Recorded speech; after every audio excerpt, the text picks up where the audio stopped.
Om Sadashiva Samarambam Shankaracharya Madhyamam Asmadacharya Parantam Nande Guru Paramparam Ishvaro Guratmeti Murti Veda Vibhagine Yomabda Yapta Dehaya Dakshinamurtaye Namaha Sava Vedanta Sedanta Gocharam Tamagocharam Govindam Paramanata Satiguru Pranatoshimam Om Om Shanti Shanti Shanti Om Krishna Govinda Narayana bem tornados, como se diz? Bem tornados, se diz em português? Hã? Bom retorno ao nosso Gita. Estamos reiniciando do capítulo 13, né? Verso 13. O verso 13, né? O capítulo 5.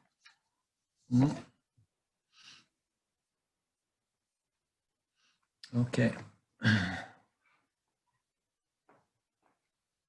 Quando o habitante interior está autocontrolado e indiferente aos resultados de suas ações, ele vive feliz no corpo, nem agindo ou fazendo com que os outros ajam, né? A tradução mais justa seria nem fazendo ações ou nem instigando outros a fazer ações. E a questão mais relevante desse verso é referente a esse termo indweller, que foi traduzido como o habitante interior, né? Então, aqui se refere ao quê? Quando o habitante interior, aquele que vive feliz no corpo, o habitante interior, quando ele está autorregulado, autocontrolado, quando ele desenvolveu uma indiferença, uma positiva indiferença em relação aos resultados, né, de suas ações, então ele vive tranquilo, sereno e feliz no corpo. Ele não tem necessidade de agir e nem tampouco necessidade de instigar outros a agirem. Então, existem algumas relevâncias nesse verso, vamos iniciar pelo final dele, né? Então, o Yanni, ele já não tem aquela mesma motivação, aquele mesmo interesse, né? Aquele mesmo drive, né? Para agir que os samsaris têm, né? Os samsaris estão sempre motivados a agir porque eles creem, né, que a vida é sobre ações para colher os seus resultados, né? Mas nós podemos encontrar samsaris que não agem, mas ainda assim eles instigam outros a agir. Então, se você não agir, mas se você instigar, manipular, controlar, forçar outros a agirem, o que acontece com aquele karma? Ele volta para você. Todos os resultados daqueles karmas, eles são computados na sua conta kármica, muito embora você possa aparecer como a total inação, né? Mas você está ali, está mandando as suas mensagens, seu WhatsApp está controlando, manipulando, instigando, um monte de ação, e você, né, parece, eu sou inocente, eu não fiz nada. Porra, mas fizeram isso, roubaram um banco, isso e aquilo. Né? Eu falo assim, não, eu não fiz nada. Mas eu desenhei o plano. Eu desenhei o plano, né? Eu coloquei esse plano em ação, instigando outros a executá-lo. Mas quando o habitante interior, quem é esse habitante interior, afinal de contas? Né? The indweller. Quando o habitante interior está autocontrolado, né? Esse habitante interior, nós podemos tomar como se fosse a consciência, né? O habitante interior. Quando a consciência está autocontrolada, É um corpo sutil. Ah, O habitante é um interior pouco é um estranho, corpo né? sutil. Quando o habitante exterior está autocontrolado, e que habitante interior é esse, se a consciência pervade tudo, né? Ela não vive nem dentro nem fora do corpo, o corpo vive dentro dela, né? Então, quem é esse habitante interior? O indweller. O indweller é o subtle body, o corpo sutil, né? É o corpo sutil que penetra, é o corpo sutil que penetra, melhor termo, que permeia e pervade o corpo físico, dando vida ao corpo físico. Entendeu? Então, o habitante interior, o indweller, é o corpo sutil que, uma vez associado com o corpo físico, ele permeia e pervade o corpo físico, né? Fazendo com que o corpo físico se torne, né, senciente e ativo, né? Como se diz? Movimento. Como é que se diz? Senciente? Animado, né? Animado. Ele vai animar, né? E vivificar e animar o corpo físico. A gente sabe disso, né? O corpo sutil, quando ele se desprende do corpo físico, né? O corpo físico é diagnosticado como o quê? Como morto, né? Por quê? O corpo sutil, com suas pranas, elas deixam o corpo, o ar vital, que é parte do corpo sutil, deixa o corpo e o corpo entra imediatamente, inicia imediatamente o seu processo de decomposição, né? Então, quando o habitante interior, o corpo sutil, né, esse corpo sutil, que é, né, esse aparato refletor que condiciona o jiva, né, condiciona esse reflexo da consciência, que é o jiva, quando esse corpo sutil, as funções do jiva, né, a qualidade mental, emocional, intelectual do jiva, está bem controlada, purificada, né, ela se torna indiferente aos resultados de suas ações. E ela vive feliz, ancorado no corpo, né? É uma associação, né? É uma joint venture. O jiva é um jiva somente quando o corpo sutil está, né, associado a um corpo físico, né? Aí ele realmente se torna uma entidade experienciadora, uma entidade conhecedora, né? Então, ele vive feliz no corpo, por quê? Porque esse corpo sutil agora ele foi purificado, né, através do Karma Yoga, através do Upasana Yoga, através do Yana Yoga, através da Yoga. Quando ele está bem purificado, controlado, regulado, né, utilizado, ele se torna indiferente aos resultados das ações, ele vive feliz e tranquilo no corpo, e ele nem agindo ou fazendo ou instigando outros a agirem significa sem iniciar ações deliberadamente ou instigar pessoas a iniciarem ações deliberadamente. As ações simplesmente ocorrem espontaneamente, né? Naturalmente, instintivamente. Por quê? A vida nada mais é do que estímulo e resposta. A resposta é uma ação, né? Então, ele não inicia deliberadamente a ação. Ele atribui todas as ações a Ishvara como parte desse sistema estímulo e resposta, né? Ele não se identifica. Agora eu vou responder, né? Agora vocês vão ver o que eu vou fazer, né? Não. Ele sabe que tudo isso é Ishvara, né? Estímulo, resposta. Então, ele não inicia uma resposta, uma ação, né? Ele é feliz e tranquilo, sem iniciar ações ou sem instigar ou manipular outros a fazer as ações. Se eu quiser que alguém faça uma ação, né? Digamos que eu tenha um desejo de morar com um grupo de pessoas no interior do Brasil, né? Então, se eu fosse uma pessoa apegada, né, a esse desejo, o que eu ia fazer? Eu ia começar a instigar, manipular, convencer as pessoas, não, né, tem que fazer isso, tem que fazer aquilo, vamos fazer isso, vamos fazer aquilo, né? Então, o que ocorre? Né? Existe um investimento, uma crença de que esse ou aquele evento ou circunstância ou resultado possa realmente me completar, né?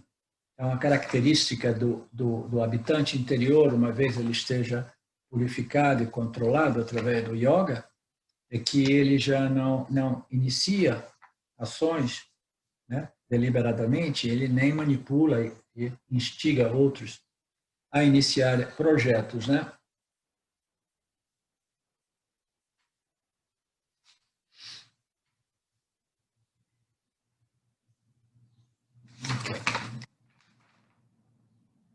Dando continuidade, o ser não cria o sentido de execução da ação, de ações.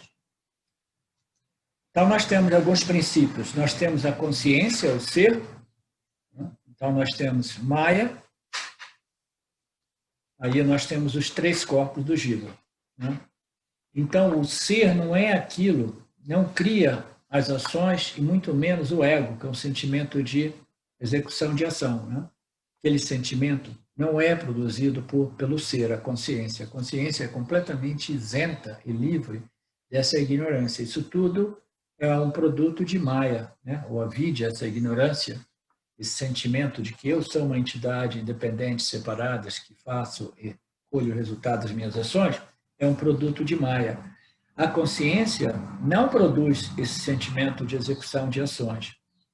E a consciência não é diretamente ou indiretamente responsável pelos resultados das ações, porque a consciência é aquilo sem o qual nada ocorre, apesar dela não fazer nada, e ser completamente inocente a respeito de tudo que ocorre aqui. Nenhum karma é atribuído à consciência, ela não tem nenhuma interesse direto ou indireto, nenhuma responsabilidade, direta ou indiretamente. A ideia de que você é incompleto e inadequado causa a execução de ações. Então, o que causa esse sentimento de eu sou o fazedor das ações e o que causa a ideia, o sentimento que eu sou o executor de ações, é um produto da noção de que eu sou Jiva e, fundamentalmente, eu sou incompleto e inadequado e eu preciso fazer ações para resolver esse problema. Então, eu inicio a primeira ignorância é que eu sou corpo-mente, eu sou limitado, inadequado, insuficiente, limitado. Então, eu tenho que fazer ações para compensar essa problemática, essa limitação, esse sentimento. A ideia de que você é incompleto e inadequado causa as ações e o sentimento que eu estou fazendo as ações. Causa a execução de ações e a ação intencional. Então, essas ações intencionais são aquelas ações com as quais o indweller, o executor de ações, se sente identificado. Minhas ações para me completar, com o objetivo de me resolver, de pacificar a minha mente, de me dar satisfação, prazer, alegria. O ser, por outro lado, aquilo que nós somos, a consciência, a existência, é indiferente aos karmas positivos e negativos, aos prazeres e às dores, aos punhas e aos papas.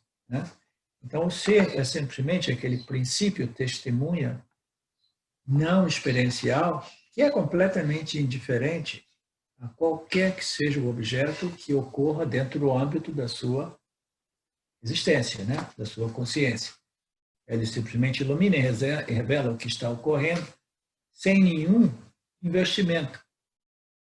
É por isso que o Jnana desenvolve esse sentimento, essa sensação de imunidade ou de resistência aos impactos da vida. Porque ele vai se identificando sempre mais com esse princípio testemunha não experiencial, que experiencia até mesmo a condição mental do Jiva. Pode experienciar, a mente agora está mais assim, mais assado, entendeu? Existe irritação, existe ansiedade, existe desejo, existe medo. Pode até testemunhar, mas a desidentificação, imediatamente, ela corrige aquela situação, ela corrige aquela situação. O ser é indiferente ao punya e papa karma. Quando o autoconhecimento é coberto pela ignorância, você assume ser ser você próprio um executor de ações, o mesmo conceito, né? Então, é muito curioso isso. Existem essas duas energias, né? Vocês já devem ter ouvido falar, que é Vikshepa e Avarana. Né? Então, a Avarana é uma energia que, de qualquer modo, ela causa dualidade, não dualidade. Então, ser e não dual, mas ele aparece em dualidade. Ele aparece como? Ele aparece como o Jiva, aparecendo, testemunhando, experienciando todos os demais objetos que ocorrem ao seu redor. Então, essa dualidade é produto de Vikshepa. Uma Vikshepa inicia com a Avarana. A Avarana é um aspecto, né, de Maya que produz a ignorância a respeito da não-dualidade e faz com que o universo apareça em pluralidade, né, em diversidade, em dualidade. Né? Então, esse é a energia básica, a Avarana. Né? O ser, né, que aparece em dualidade. Né? Então, essas duas energias, né, a energia que oculta a real natureza não dual do universo e a energia que projeta a dualidade, entendeu? Essas duas energias, elas são... Onde é que nós estamos? Quando é coberto. Quando o autoconhecimento é coberto pela ignorância. Então, essa ignorância, essa vidya, né, que cobre a natureza não dual do universo e faz com que tudo apareça, né, em termos de dualidade entre a Jiva e os outros objetos em torno da Jiva, né, essa ignorância original, ela aparentemente, ela cobre, né, o ser, ou cobre a auto-ignorância, né, o autoconhecimento. Né? Então, a ideia de que o ser, que a consciência, ela é ocultada ou coberta, é uma ideia que não é realmente, literalmente correta. Né? Porque a gente não pode tampar o sol com a peneira. Né? A gente não pode realmente cobrir alguma coisa que é o substrato de tudo, alguma coisa que é ilimitada. Né? Você precisaria de quê? Você precisaria de uma cobertura também ilimitada. Né? Mas não existe nenhum objeto em Nitya que seja ilimitado. Então, não existe realmente uma cobertura ou ocultamento do ser, porque o ser é auto-luminoso, ele é autoconsciente, né? É a luz que revela tudo, é aquela luz que ilumina e revela tudo. Ele jamais pode ser coberto pelos qualquer objeto que exista dentro do âmbito dessas projeções aparentes. Né? Mas, ainda assim, o autoconhecimento aparece ocultado por esse problema chamado avidya, né, que afeta o corpo sutil desse Jiva, né, o Jiva, que é a entidade que foi desenhada para experienciar e conhecer, né, a criação. Esse autoconhecimento aparentemente é coberto por essa ignorância. Aí, então, somente aí, o Jiva, ele se assume ser o ego, ser o fazedor das ações, né? E aquele que precisa lidar com os karmas das ações, o resultado das ações. Né? Então, é por aí. O propósito do Karma Yoga é neutralizar os desejos e medos, quereres e não quereres. Não o de criar bom karma, ainda que Karma Yoga crie bom karmas. Né? Justo, Rutinha? Estou quase dormindo. Eu vi. Toma um cafezinho. Quer um café? Tomar café. Não tem café.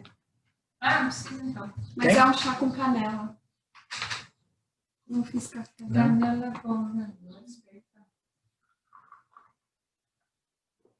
Quer também, né, Lu? Alguém tem um cafezinho para a Rutinha aí? Obrigada. Ninguém não? Um cafezinho virtual? Manda por e-mail para ela. Manda aí um... Como é que chama? Uma bala de café. Não tem um modo de falar do avião assim, já? Torpedo. Torpedo é antigo. Antigo, né? Gerenciamento de gunas.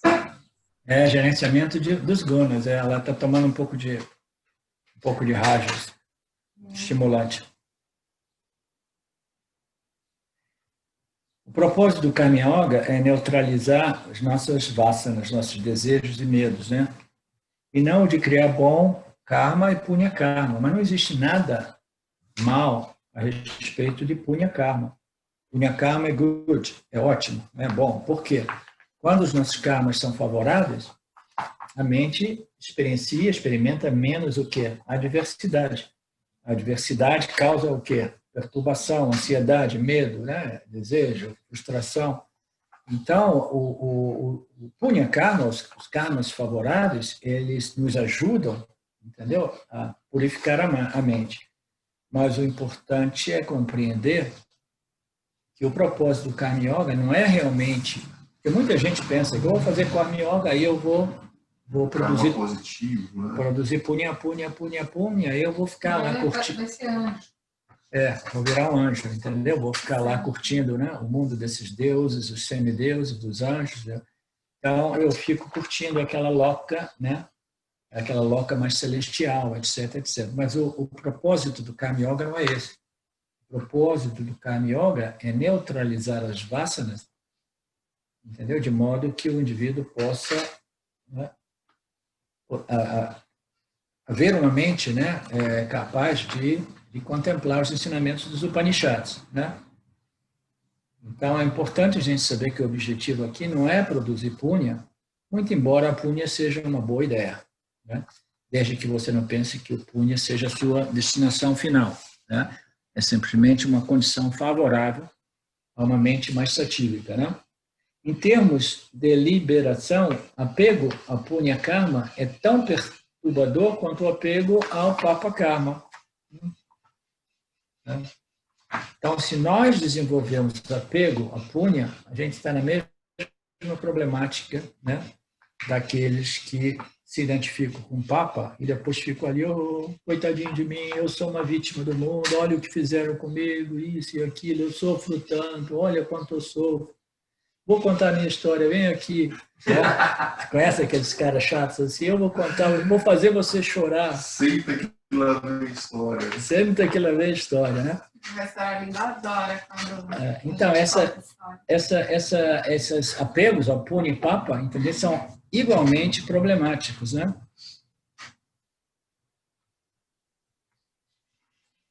A execução de ações são causadas pela ignorância da natureza dos constituintes da ação, a natureza do ser e a natureza do ser. A execução de ações é causada, o sentimento de execução, eu sou executor de ações, é causada pela ignorância da natureza dos constituintes da ação. O que significa dizer? Significa que cada ação envolve uma infinidade de fatores, de constituintes, entendeu?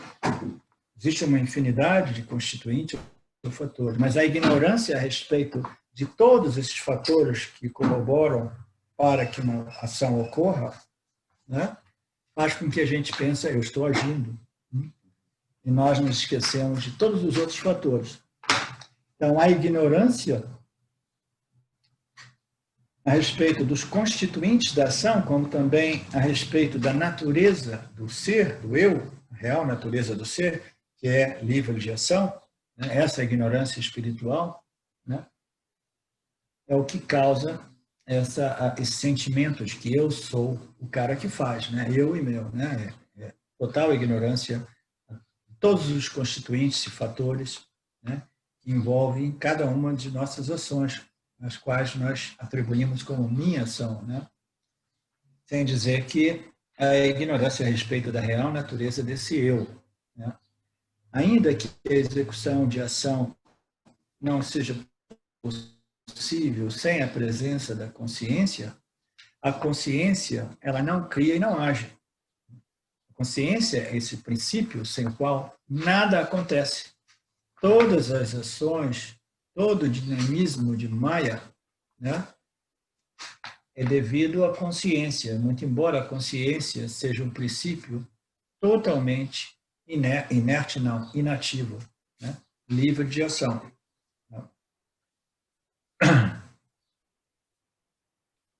Então, a consciência ela não faz nada e ela não cria nada, e ainda assim esse universo aparece diante de nós devido ao poder do poderoso Maya, naturalmente, né? A gente tem que arrumar um culpado da história, né? a gente tem que dar a culpa a alguém, né? Eles falam assim, ah, vocês vedantinos, vocês criaram essa ideia do Maya para culpar alguém nessa história aqui, né? Não, o Vedanta explica que não existe um efeito sem uma causa, e como nós compreendemos as escrituras Upanishadas e compreendemos as escrituras do Karma Yoga, etc., a gente compreende que o ser é livre de qualquer ação. É aquele princípio testemunha não experiencial que jamais se modifica com as experiências, né? Então, nós sabemos que a consciência é o pano de fundo no qual ações ocorrem. Você precisa de haver um princípio, né, inativo, né? Inativo não, action, a inação e a ação. É um princípio livre de ação para poder testemunhar as ações. Se existe ação e modificação aqui, você jamais consegue realmente capturar e testemunhar. A tela do cinema, se ela estivesse se movimentando todo o tempo, ela jamais serviria como pano de fundo para a projeção, entendeu? Então, do mesmo modo, esse princípio, né, consciência, sendo livre de ação, ainda assim, é a causa sem causa, entendeu? Causaless causa, a de todo essa projeção aparente. Mas, naturalmente, tudo isso é devido ao poder de Maya. E por que a gente pode estabelecer o conhecimento de Maya inferencialmente, seguindo a lógica do Vedanta? Porque não existe um efeito sem uma causa. Quando nós analisamos o universo e analisamos mais filosoficamente, seguindo essas escrituras, né, mais dos Brahma Sutras e dos Upanishads, a gente compreende de que uma causa precisa estar presente. Nada ocorre do nada. Nada jamais, né, foi originado do nada. Entendeu? Não existe não existência. Existe simplesmente um ciclo constante de energia, matéria, matéria, energia. Energia, matéria, matéria, energia. Energia, isso é o universo. O universo nada mais é do que esse processo cíclico de energia e matéria, energia e matéria. Então, Maya é esse princípio de toda essa energia, né, em potencial, em seu estado semente, que produz o universo ciclicamente, não linearmente. Não existe início do universo, a data de início do universo. Não existe início da criação. Criação, as escrituras dizem, é beginningless, é sem início. Por quê? Porque existe sempre ciclicamente. Então, a consciência não faz nada, e nós sabemos que nada é originado do nada, não existe um efeito sem uma causa, portanto, as escrituras reveladas por Ishvara introduziram o conceito, existe um poder que é inerente a mim, Brahman, mas ainda assim é alguma coisa outra que eu mesmo. Eu sou um sem nada, entendeu? Nada existe a parte de mim mesmo, mas ainda assim eu não faço nada. Mas existe esse talento, ou esse poder que não é realmente compreensível ao intelecto humano, que é a causa dessa projeção aparente. A causa dessa projeção é Maya. E as escrituras desdobram esses ensinamentos ao limite das nossas possibilidades intelectuais de compreensão, a partir do qual as escrituras dizem, além disso é impossível para a compreensão, é muito sutil, é muito abstrato, entendeu? Você compreender Maya é impossível, ainda mais impossível compreender a motivação por trás de Maya, o porquê dessa projeção, né? Tem pessoas que querem saber, mas o porquê? Eu gosto de saber o porquê, né? A gente não pode saber o porquê, a gente pode saber que essa projeção ocorre, nós nos encontramos dentro delas, nós nos sentimos incomodados, desconfortáveis, e a gente quer encontrar um modo de fazer a nossa passagem por aqui de modo confortável e cômodo. Isso só é possível através da compreensão da nossa natureza ilimitada, né? Como a causa sem causa desse universo projetado, né? Existe um certo paradoxo. Fala alto um pouco. Certo paradoxo aí, né? Sim. Ao mesmo tempo, a consciência, ao mesmo tempo, não existe nenhuma ação nenhuma manifestação nesse mundo, nenhuma ação aonde a consciência não esteja Sim. iluminando, Sim. certo? Sim. E, ao mesmo tempo, essa consciência que ilumina tudo, em absoluto, ela não se relaciona com nada. Sim, ela é livre de associação. De ação. Ela é livre de ação e livre de associação ela também. ilumina a ação, porém ela é livre daquela própria ação pelo qual ela ilumina. Sim. Né? Aí meu questionamento é assim, se a gente fizesse uma analogia, vem da consciência como o céu, firmamento, e a gente tem lá embaixo um prédio. O prédio ele cai. A relação do céu para com o prédio que foi demolido, o céu continua o mesmo. Sim. Não há modificação no céu. Sim. E o céu Espaço melhor. Sei lá, o World Trade Center caiu. Sim. Qual foi o sentimento, a relação do céu para com o World Trade Center? Indiferença. Indiferença, né? Então, assim, a minha pergunta é, eu, consciência, que ilumino todas as ações, Sim. eu tenho algum tipo de relação para com essa projeção? Ou eu simplesmente observo Sim.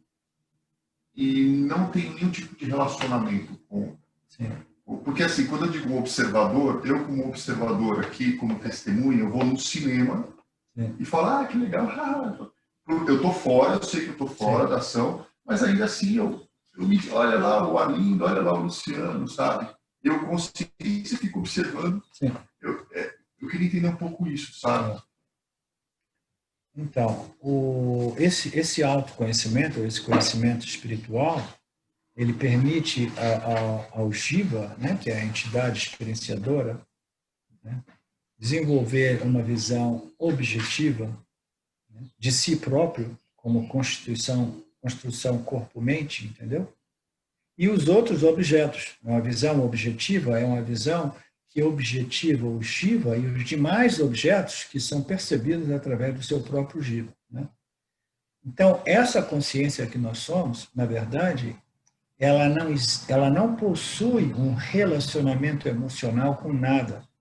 É por isso que essa firmeza de autoconhecimento vai desenvolvendo no Yang esse sentimento de equanimidade ou positiva indiferença a respeito da projeção. Tá?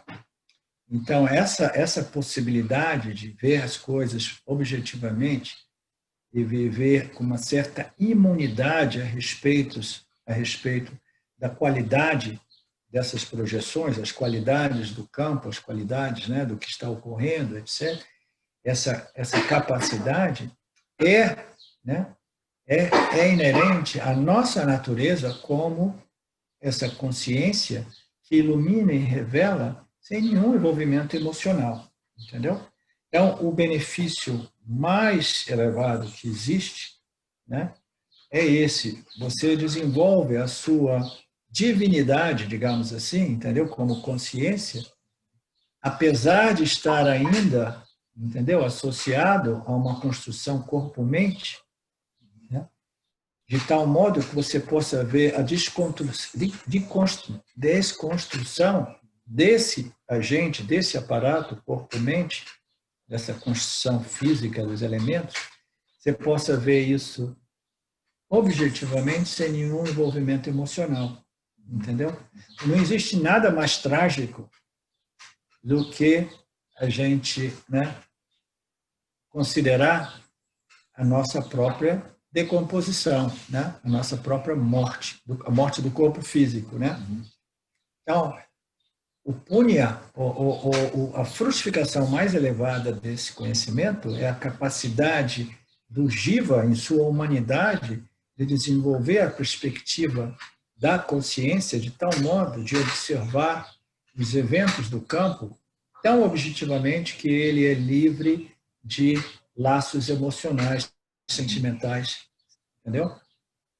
Então, essa ausência de investimento, essa ausência de apego, entendeu? Ele vai permitindo ao Yang que reconhece que eu sou esse princípio testemunha não experiencial, de objetivar, entendeu? De modo quase que não experiencial, quase que como da perspectiva da consciência. Mas tudo isso é possível somente através da compreensão. A compreensão vai desenvolvendo, né, no Yami, essa capacidade de ver as coisas sempre mais objetivamente e sempre com menos e menos e menos envolvimento emocional, entendeu?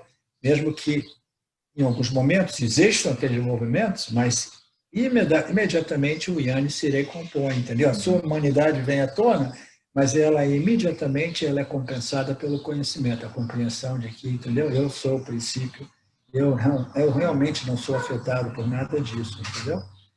Então, é uma dança, é um jogo entre a nossa divindade e a nossa humanidade, na medida que nós desenvolvemos essa perspectiva não dual, essa perspectiva objetiva, né, daquilo que existe em Samsara, em Nitya, como uma mera aparência, uma mera projeção, entendeu? Porque no final das contas, a partir dessa compreensão, eu como consciência, observando todo esse jogo, né? Vocês estão ouvindo a pergunta do Luciano? Que legal, mas esse microfoninho aqui é bom, hein? Esse jogo de formas nada mais são do que uma realidade aparente, né? Essa projeção ela não tem realidade. A única realidade sou eu, sim, como consciência. Né? A luz então, que revela e que ilumina e que revela tudo. Então, né? Talvez essa indiferença da consciência para com o campo seja um pouco disso, né? Totalmente sobre isso, né? Por exemplo, nós falamos hoje na hora do almoço sobre Nisargadatta Maharaj. Nisargadatta, ele tinha desenvolvido uma dispassion, um desapego, um desinteresse por Mithya, entendeu? Até mesmo um certo desprezo por Mithya, os eventos do mundo, as situações do mundo, entendeu? Por quê? Porque esse conhecimento, né, que ele chamava do absoluto, era tão firme que ele dizia, tudo isso aqui para mim é ignorância, tudo isso aqui para mim, entendeu? É quase como não existente, eu não tenho interesse em nada disso, etc. Né? Então, alguns yanis podem até desenvolver... Ele até fumava. Fumava muito. Ele pode até desenvolver...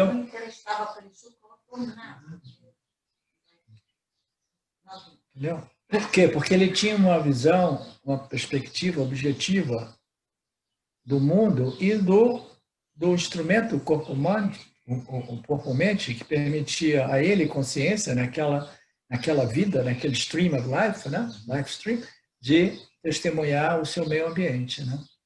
Então, é tudo, esse é o jogo, entendeu? O Yanni não é aquela coisa Brahman, o Yanni também é um ser humano, entendeu? A humanidade é presente com o Yanni, entendeu? Eu me lembro muito bem dos últimos diálogos de Nisargadatta, porque eu era fanático pelo Nisargadatta e por Ramana, né? Eu era fanático pela espiritualidade em geral, ler todas essas histórias de vidas, né? Mas eu lembro dos últimos diálogos dele, nos últimos 2 dias antes dele deixar o corpo, entendeu? E transpirava um pouco da humanidade dele, entendeu? Dizia assim, não, venham todos, porque eu quero dar a última olhada em você, vai ser a última olhadinha que eu vou dar pela minha janela, por essa janela, entendeu? Quero dar a última olhadinha aqui. Aí chamou, bom, você cá, venha, porque está chegando a hora, eu quero vocês todos comigo. Então você vê alguns aspectos da humanidade, entendeu? E ao mesmo tempo a convicção a respeito da sua real identidade como consciência imortal, né?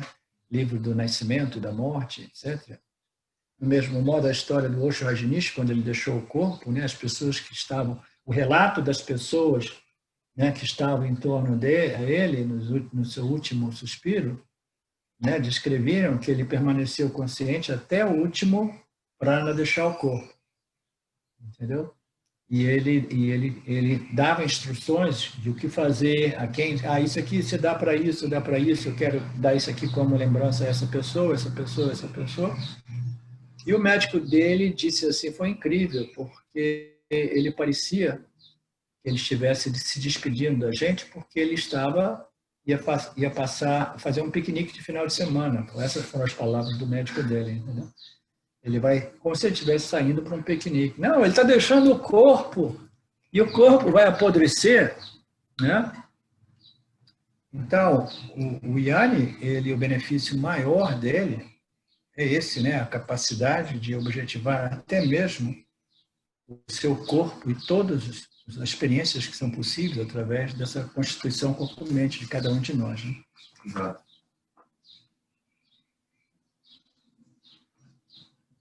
O que é que nós estamos, Betânia? Ok, 16, né? Tal qual o sol revela objetos previamente escondidos na escuridão, o autoconhecimento destrói a autoignorância e revela o ser ilimitado e completo. Quando o intelecto está atento à ilimitação do ser, quando ele reconhece a sua natureza ilimitada, né? Quando ele se torna consciente da sua real natureza ilimitada, e está unicamente comprometido com essa perspectiva, com essa, né, visão, essa pessoas às vezes têm esses vislumbres, entendeu? Mas ainda assim elas estão mais comprometidas com o samsara do que com essa visão, com essa perspectiva, essa realização.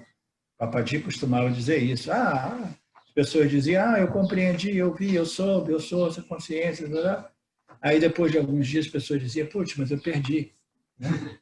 Ele dizia, você perdeu por quê? Porque você não estava comprometido com essa realização, com esse autoconhecimento.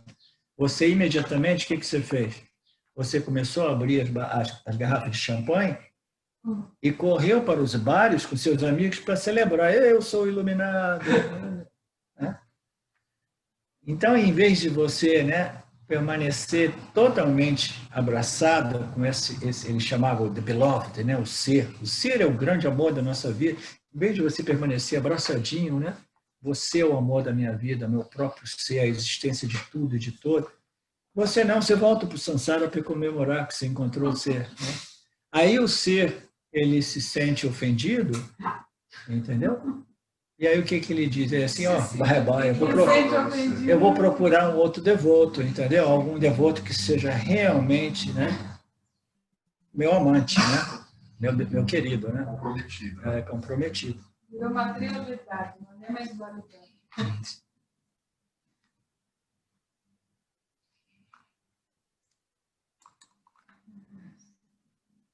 Quando o intelecto está atento à ilimitação do ser, está unicamente comprometido é forte, é radical, né? Não, tudo bem, você pode permanecer comprometido com sua esposa, seus filhos, com as outras relações, associações que nós temos, né? Mas principalmente, né, comprometido com o ser, com essa realização, com essa compreensão, né? O que ocorre é que as impurezas do intelecto são finalmente destruídas pelo autoconhecimento. Então, isso aqui nos dá uma noção de que essa compreensão a respeito daquilo que nós somos, elas aparecem como, né, aqueles vagalumes, aquelas luzes que se acendem e se apagam, entendeu? Mas eu acho que para que nossas impurezas, para que as dúvidas, né, para que esses conectar com o ser e conectar com o samsara, eles cessem, não? A gente precisa de realmente permanecer comprometido, né? Até que a mente, o intelecto esteja totalmente purificado e as impurezas e a autoignorância seja completamente destruída, né? E você não mais será atrapalhado pelos pensamentos autolimitantes. O que isso significa dizer? Que os pensamentos autolimitantes, autoinsultantes, sentimentos, pensamentos negativos também ocorrem, né, na mente do Yanni. Só que a mente do Yanni, ele vê aquilo objetivamente, ele diz assim, uma vassaninha velha aqui, né, emergendo, etc. Ele vê tudo isso objetivamente, ele não diz assim, eu sou esse pensamento. Quando a gente se identifica com um pensamento, imediatamente a gente se sente limitado por aquele pensamento, definido e limitado por aquele pensamento, né? Portanto, esse comprometimento destrói as impurezas, né? E destrói a ignorância, deixando o autoconhecimento firme. de modo que o indivíduo não seja mais atrapalhado, não esteja mais identificado e confuso, né, devido a esses pensamentos autolimitantes. Se após tendo escutado que você é a consciência universal plena, completa, ilimitada, não dualista, né, você contempla, medita neste fato até que você esteja completamente convencido de que o que as Escrituras dizem é verdade, a noção impura e falsa de que você é incompleto e inadequado desaparecerá gradualmente. Né? James, acho que isso aqui foi James que escreveu, foi honesto. Desaparecerá gradualmente. Por quê? Por quê? Porque a ignorância universal, ela é profundamente arraigada e ela fica apresentando essas ideias para você de vez em quando. Ela fica apresentando esses sentimentos, essas emoções, essas ideias, entendeu? E você simplesmente, disregard. Né? Aí ela vai procurar outro cara para encher o saco, né? Porque, né, existem todos os tipos de jivas que gostam dessas ideias autolimitantes, né? Ela te abandona gradualmente. O verso 18. Aqueles que não veem diferença entre um humilde Brahmane, dotado com sabedoria, uma vaca, um elefante, um cão ou um comedor de cão, são sábios.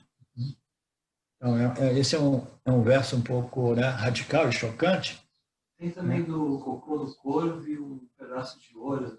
Também tem uma coisa desse sentido.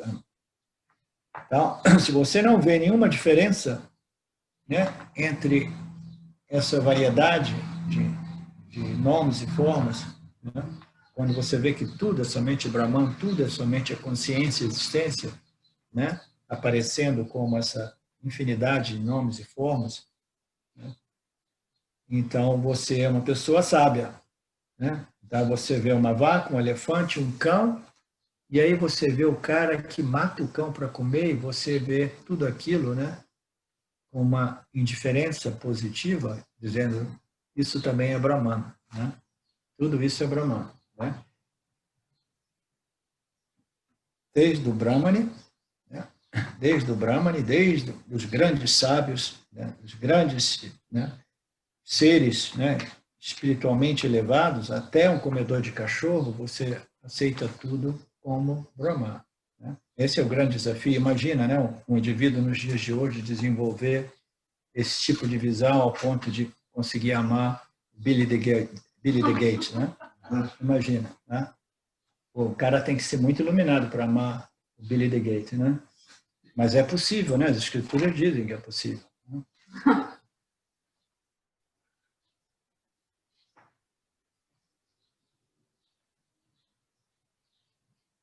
Aqueles que não veem diferença entre um humilde Brahmane, dotado com sabedoria, uma vaca, um elefante, são sábios.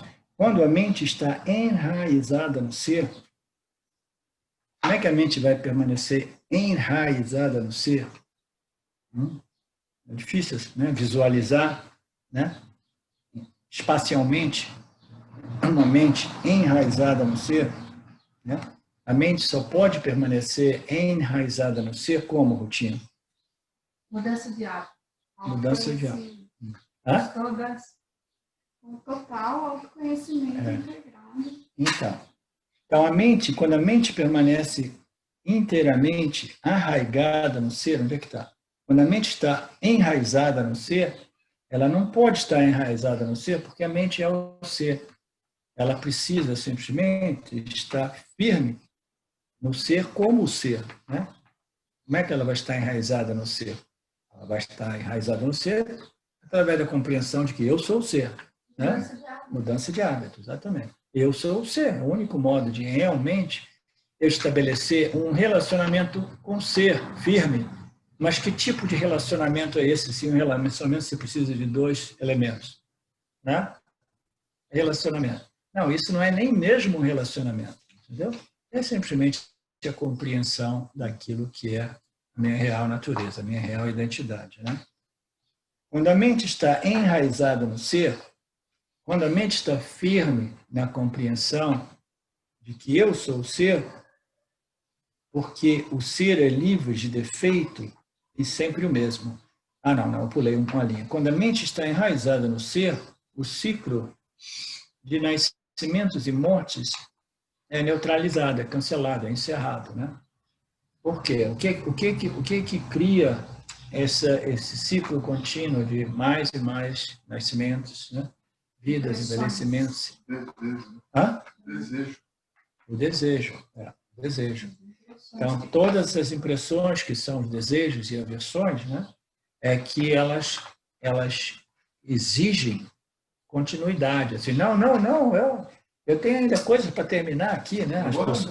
Agora não. A pessoa vai dizer, eu lembro da tadinha, a esposa, não a última, a penúltima esposa do meu pai, né? Quando ela faleceu, uns 20 anos atrás, ela era uma devota de Cristo, né? E ela faleceu, né? Meu pai ficou muito chocado, porque ela faleceu, os últimos momentos de consciência dela, era assim, Jesus, me salva, não, tem muita coisa que eu quero viver ainda, eu quero isso, eu quero aquilo, me salva, Jesus, eu quero continuar, não agora, um pouco mais de tempo, né? Então, imagina o que ocorre com aquelas vassanadas, né? Aquelas vassanas, imediatamente, elas vão ficar lá em cima esperneando, eu quero voltar, né? Aí, imediatamente, Ishvara, putz, eu tenho que criar um outro... eu tenho que criar um outro, né, agente para essas vassanas, porque senão elas vão criar um inferno no céu, né?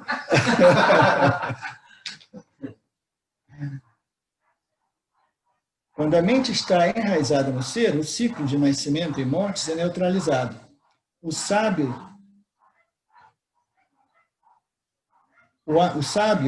habita somente no ser. De novo, habita somente no ser é o sábio, é firme na compreensão de que ele é o ser, ele não titubeia, ele não tem dúvida, ele não fica oscilando, eu sou o ser, eu sou o corpo, eu sou o ser, eu sou o corpo. Entendeu? Eu sou o ser, mas eu sou minhas vassanas, eu sou o ser, mas eu sou os meus desejos, né? Não, quando o ser não titubeia, ele permanece firme, né, no Aham Brahmasmi, né? Porque ele é livre de defeito e sempre o mesmo. Por que ele permanece firmemente, né, nessa convicção de autoconhecimento? Porque ele compreendeu que somente o ser é livre de limitação, livre de defeito, entendeu? E permanece sempre o mesmo, sem jamais se modificar. Ele não é instável, ele não aparece e desaparece, né? Ele não nasce, cresce, envelhece e morre. O ser é aquilo que é sempre presente, sem jamais se modificar, é livre de qualquer defeito, é completamente livre de qualquer tipo de possível limitação. E quem é que não ama o ser, né? Quem é que não se apaixona pelo ser quando você compreende o que é o ser? O Nisargadatta Maharaj, já que nós falamos um pouco dele na hora do almoço, ele dizia em inglês assim, by all means, love yourself. Né? By all means, love yourself. Mas understand what you is. Você entenda o que é esse ser. Né? Como é que diz by all means? By all means é assim... by all means. Todas as coisas, de qualquer forma. Não importa, de qualquer modo, você ame, se você insiste que você se ama, eu amo, eu me protejo, eu me adoro, eu não quero envelhecer, eu não quero isso, eu quero viver eternamente. Né? Por todos os meios. Por todos os meios. Ame você, ame o ser, mas saiba exatamente o que você ama. Você não ama esse corpo, você ama o seu espírito, que é imortal, é por isso que você se apaixonou por ele. Porque instintivamente, né, naturalmente, você sabe que o ser é o único princípio livre de defeito e limitação, né? Então, intuitivamente, a gente tem esse amor pela existência, né, que é embutido dentro de cada uma de nossas configurações, que quer viver para sempre, né? A gente pensa assim, eu sou o ser, eu amo o ser, mas infelizmente, eu penso que eu dependo do corpo físico para curtir e apreciar a minha existência, né? Então, essa ignorância produzida por Maya faz com que eu assuma o corpo como ser, né? Então, né? By all means, ame a si mesmo, mas saiba exatamente o que você está amando, né? Saiba o que você ama. Você não ama o corpo, você ama o ser, porque somente o ser é livre de limitações e livre de defeitos, né? Qualquer objeto que ocorra dentro do âmbito dessa existência consciência, né, vai nos deixar, né? Inclusive o nosso corpo físico, né? Eu sou o único princípio que não vou e vem, né? Então eu tenho que amar o quê? Eu tenho que amar esse ser, essa nossa existência consciência, né?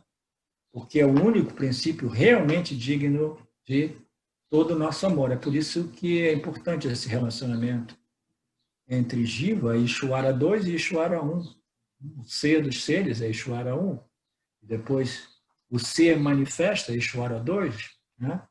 Então, esse relacionamento, né, de começar a direcionar o nosso amor de volta para o ser, inicia com Ishvara 2, entendeu? E ele é fundamental nesse processo. Né?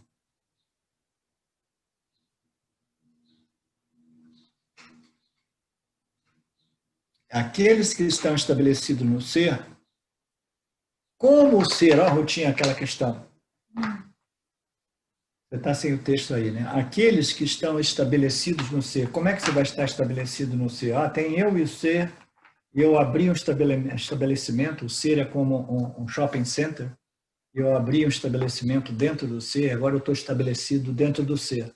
Não.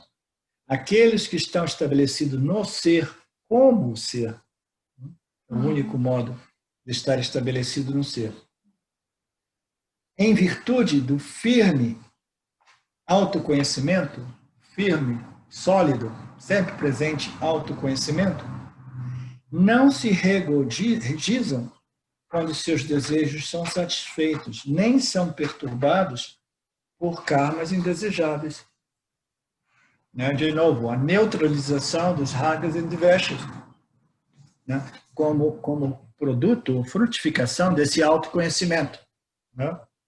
Portanto, aqueles que são estabelecidos no ser como o ser, Aham Brahmasmi, em virtude desse firme e sólido, livre de dúvidas, autoconhecimento, eles desenvolvem uma certa qualidade de positiva indiferença a respeito dos karmas positivos e negativos. É aquela imunidade contra os altos e baixos da vida, as circunstâncias do campo. Em virtude do firme e sólido autoconhecimento, eles não pulam de alegria e de excitação quando os seus desejos são realizados e eles não se deprimem ou permanecem perturbados por karmas indesejáveis. Então, esse aqui é um dos benefícios, do autoconhecimento, essa equanimidade, essa resistência, essa imunidade, essa imunidade sem necessidade da vacina, entendeu? É uma imunidade natural, uma resistência natural, entendeu?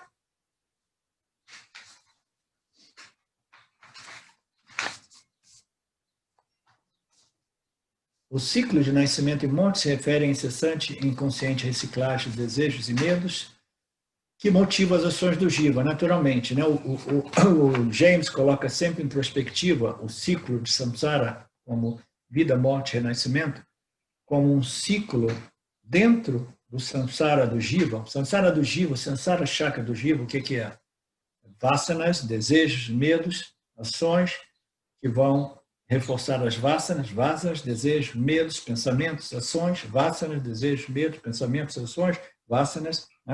Então, esse é o samsara chakra do Jiva, visto do ponto de vista microcósmico, o Jiva. Esse é o samsara chakra, e o James prefere colocar nessa perspectiva. Esse ciclo do samsara se refere ao incessante e inconsciente, mecânico, automático, reciclagem de vasanas, desejos e medos que motivam as ações dos jivas, que por sua vez retroalimentam essas vasanas, causando esse ciclo autoalimentado, vasanas, desejos, medos, ações, vasanas, desejos. Então, esse é um modo de compreender o samsara, né? Que, né, considerando que o instrumento, né, do agente, né, o corpo-mente, né, o corpo físico, ele vai envelhecendo, né, se desgastando, deteriorando, e esse ciclo continua, né? Vasanas, desejos, medos, vasanas, desejos, medos, aí de repente você perde o agente. Você perdeu o agente? E agora, como é que eu vou fazer? Imediatamente você manda um e-mail para Ishvara, fala, Ishvara, eu preciso de um próximo agente aqui, porque a pressão das vasanas é grande, entendeu? Esse ciclo do samsara, ele continua para mim. Por favor, elimine todas as vasanas anteriores. Já criou. Já que já está mandando e-mail, né? Mandando completo. Oi, pessoal. Ó, eu não estou falando muito com vocês, de vez em quando eu fico mais focado aqui, de vez em quando eu fico mais focado com vocês, mas está todo mundo se divertindo aí? Está gravando, professor? Tá? Está gravando? Muito obrigado. Lógico. Ah? Não, hoje a gente vai até às 8. Ok. É o meu relógio. Quanto nós passamos já? É 1 hora, né? Tá, deixa eu só terminar esse parágrafo aqui.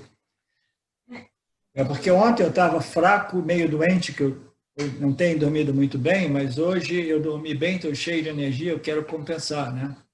Aproveitar todas essas rajas, esse dinamismo, né? Esse presente, né? De Ishvara. Onde é que nós estamos?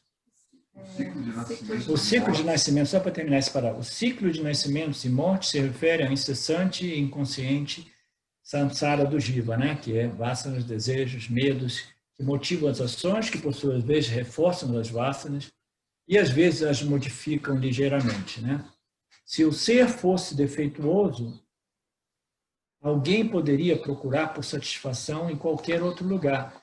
Se o ser fosse, né, realmente limitado, defeituoso, né? E não realmente uma fonte ilimitada de ananta, de satisfação, de paz, né? De contentamento, aí seria justificável que nós procurássemos esse ananta, né? Em samsara, né? Mas já que nós temos confiança nas escrituras, já que nós determinamos, seguindo a lógica das escrituras, que a natureza do ser é a limitação, e que a paz e o contentamento e a alegria que nós experimentamos é inerente dessa, né, natureza nossa, né? Aí a gente tem que dizer, putz, agora não tem mais jeito. Agora o intelecto está completamente convencido e eu não vou procurar mais esse ananta em nenhum outro lugar que não seja a minha natureza, a natureza da minha consciência e existência, né? Porque agora o meu intelecto está completamente convencido, né, Marcos? Total, convencimento total. Vedanta é sobre a lógica, né? Sem a lógica, sem o convencimento lógico, né? A gente fica sempre meio titubeando, né? É assim, mas não se sabe bem. De repente, esses rishis, eles tomavam ayahuasca e fumavam algumas ervas, né, daquele tempo, e eles desenvolveram essa ideia de que o ser é pleno, que é a única fonte de segurança e ananta, etc., mas não estou convencido, né? Mas uma vez que nós sigamos a lógica do Vedanta, né, de novo, analisando, né, toda a análise, né, seguindo toda essa análise, nós estamos intelectualmente convencidos, aí a gente se encontra numa sinuca de bico, né? A sinuca de bico é assim, oh my God, e agora? Como é que eu vou ficar ainda me enganando, me iludindo, né? E correndo atrás do mundo, né? Dos objetos do mundo, né? Não, a única fonte de satisfação, o único princípio sem defeito é o ser. Portanto, eu não vou procurar essa satisfação em algum outro lugar. Mas se o ser é perfeito em todos os modos, então este alguém permanece satisfeito com o ser o tempo todo. Se você não está satisfeito com o ser que você é porque você não conhece o ser que você é. você pensa, você tem alguma ideia equivocada a respeito daquilo que você é. Por isso que você não está satisfeito com o ser que você é, porque você pensa que você seja um complexo corpo-mente, que por natureza é limitado, né? É defeituoso, é falho. É uma questão de compreender o que realmente nós somos, de modo que a gente possa realmente ter uma total apreciação pelo ser que nós somos, não pela mente, o intelecto ou a constituição física, que são parte desse instrumento, né? Desse médio através do qual eu transaciono com o mundo, né? Desde que tudo é o ser, os outros encontrados na vida não são mais vistos como outros. Então, o conflito que nós normalmente no passado, né, antes de nós chegarmos ao Vedanta Brasil, todos aqueles conflitos que nós tínhamos com os outros, eles vão desaparecendo. E a gente chegou ao ponto de conseguir até mesmo viver em harmonia com Billy the Gate, entendeu? Amando Billy the Gate, etc, etc. Os conflitos vão desaparecendo. Então, este verso também desacredita ou desmascara outro mito espiritual. Qual é o mito espiritual? Que a vida é um puro mar de rosas quando alguém se realiza. Oh, essa eu não gostei. Você gostou dessa?